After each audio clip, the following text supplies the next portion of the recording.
বিশ্বের সামনে ভয়ঙ্কর কিছু ঘটনা ঘটা এখনো বাকি আছে।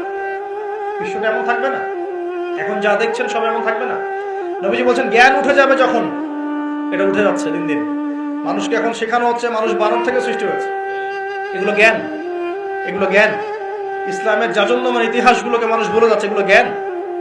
শেখানো হচ্ছে মানুষকে যে পর্দা এগুলো কুসংস্কার, পর্দা কি কুসংস্কার, এগুলো জ্ঞান। জ্ঞান কাকে বলে? ওয়ায়ুকবাদুল ইলম, মানে জ্ঞান উঠে যাচ্ছে, কবজ করে নেওয়া হচ্ছে। আর দেখেন আরেকটা হাদিস আসছে, আল্লাহ পাক কিন্তু কোরআন হাদিসকে তুলে নেবেন না।